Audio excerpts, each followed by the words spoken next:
Have you ever been absolutely certain about a memory, only to discover you were completely wrong? What if it wasn't just you, but thousands of other people who shared that exact same false memory? For instance, many of us vividly remember the beloved cartoon series Looney Tunes being spelled T-O-O-N-S. It seems logical for a cartoon, but the actual spelling has always been T-U-N-E-S. Or consider the beloved Pokemon, Pikachu. Thousands of people would swear he has a black tip on his tail, but he never has. And what about the icon of Monopoly? A huge number of people picture rich Uncle Pennybags, the Monopoly man, with a monocle over one eye. He's never had one. These are all examples of the Mandela effect, a bizarre situation where a large group of people shares a specific memory of something that is demonstrably false. The phenomenon gets its name from one of the first and most startling examples. In 2010, a paranormal researcher named Fiona Broom was at a conference when she discovered that she and many others shared a clear memory of South African leader Nelson Mandela dying in prison back in the 1980s. They remembered seeing news clips of his funeral. The problem? In 2010, Nelson Mandela was very much alive. He had been released from prison in 1990 and would live until 2013. When Broom shared this discrepancy online, the concept exploded. Soon, hundreds of examples were being shared on forums and blogs, all with large groups of people swearing that reality was different from the historical record. So what's really going on here? How can so many people be so wrong about the same thing? Some cases have fairly simple explanations rooted in psychology. Take the classic Disney film Snow White. Most people remember the evil queen saying, "Mirror, mirror on the wall."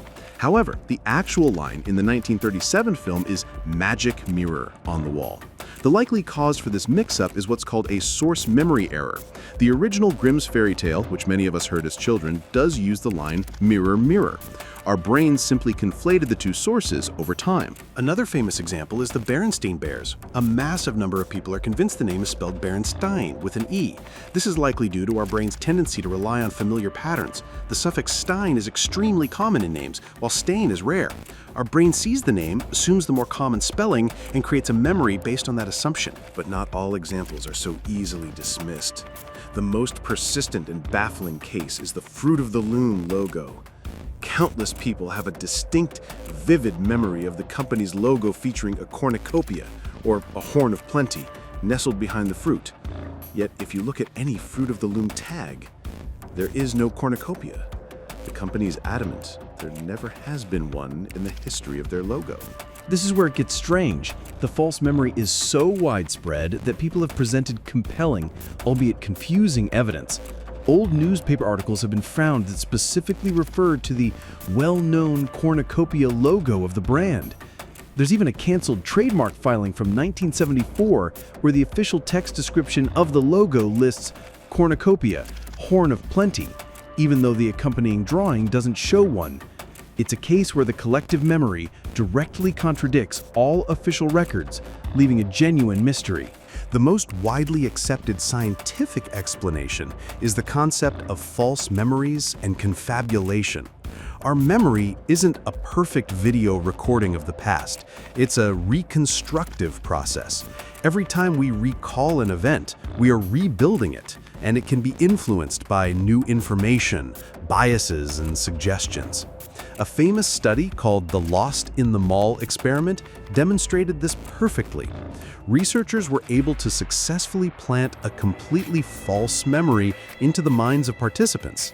By telling subjects 4 stories from their childhood, 3 real and 1 fake, they found that about 25% of participants not only accepted the fake story of being lost in a mall as real, but even added their own vivid details to it. This process, where our brain fills in memory gaps with fabricated but plausible information, is called confabulation. It explains why we might remember Curious George having a tail.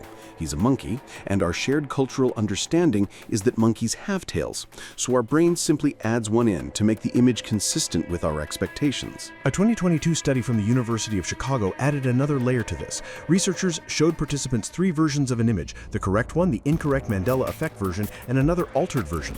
Overwhelmingly, people identified the Mandela effect version as the authentic one, often with high confidence. Even after studying the correct version, they would still frequently choose the incorrect one from memory later. The researchers concluded that there isn't one single cause. Instead, these shared errors demonstrate a startling consistency. and how our minds reconstruct memory. The false versions often feel more correct because they align better with our mental schemas and cultural shorthand. Ultimately, the Mandela effect is not one phenomenon, but many. Some cases are simple mix-ups. Others are fascinating examples of the malleability of human memory. And a few, like the fruit of the loom cornucopia, remain genuine, unexplained mysteries. And perhaps that's why the topic is so compelling.